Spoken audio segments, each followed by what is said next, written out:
That's right, Marianne. Today we show you why working with one of the most delicate materials is the best job ever.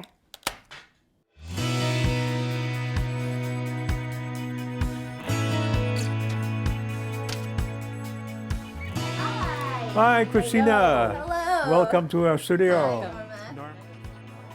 From top to bottom, everything you see in this studio is made out of glass.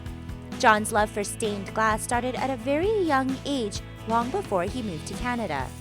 Well, of course, I was a youngster. How old was I? Maybe 7, 8 years old. Used to go to church with my parents. And I loved the colors, of course, in the stained glass windows. Especially I was touched by the blues, the deep blues, cobalt blues. But it would be years later and miles away from his hometown in Holland where John catches himself admiring the beautiful stained glass windows once again. I attended a retreat in Ladner, BC, and I discovered some broken glass around the church from a stained glass window there. Anyway, I found out that the prior of the place, Father Othmer, was doing that kind of work. And so I looked him up, and he gave me some lead, some glass, told me a little bit of know-how. That was kind of the start.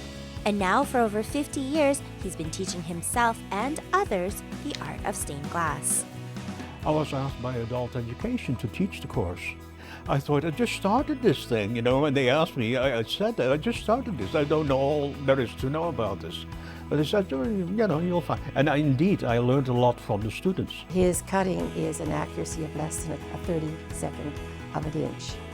His solder lines are a joy to behold. So if he decides to do it, he does it. Well, I guess that's my cue to give it a try. You hear that score mark? Yep. Right? Now, we have a nice breaker here, the groove up here, and you place that right underneath this score mark, there. Okay. And then you press. Oh, wow. Bingo. Wow. Right?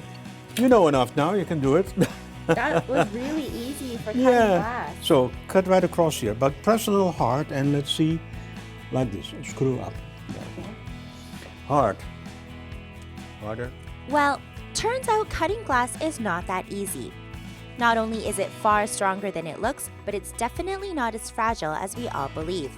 But surprisingly, after a few tries, I got the hang of it, and that's the true beauty of this job. Okay, now press hard. We have taught people with all sorts of outlooks on life and challenges. When we're making pendants for gifts, every thought is on whoever we're making them for. There is a creativity button that gets pushed, and it's wonderful. Together, John and Norma have completed close to 100 stained glass windows for churches all over Canada. And if that's not enough, they've even created some unique designs for restaurants and private homes in places as far as Japan. So we have a design here. This is St. George on a horse. It started off with a tiny little picture here. It started with a church in Ashcroft.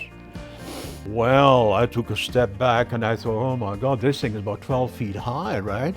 And separate sections. But Norma, my wife, she said, oh yeah, we can do that.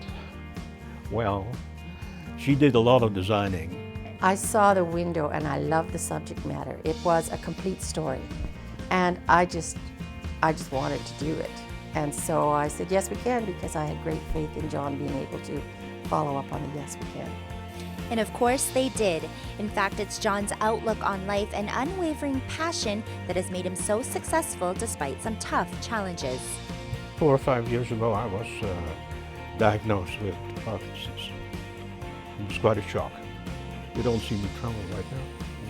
That's because when I'm engaged, when my hand is engaged, and it does very precise work, for instance, it overrides this. Challenges, I think, are limited only by your ability to face them. And some of the projects that John has taken on have been astounding. Sometimes over 500 pieces of glass in a project. At one point, we took stock of what he still could do versus what he could not do. There was nothing on the could not do list. And with that state of mind, John and Norma show us that there's nothing in this world we can't do as long as you continue doing what you love and never lose sight of the joy it brings. It is something that in every aspect you create something that's beautiful. And so I think it's best job category, because what can you do that's more wonderful than to create something that's beautiful, whether it's for yourself or for someone else.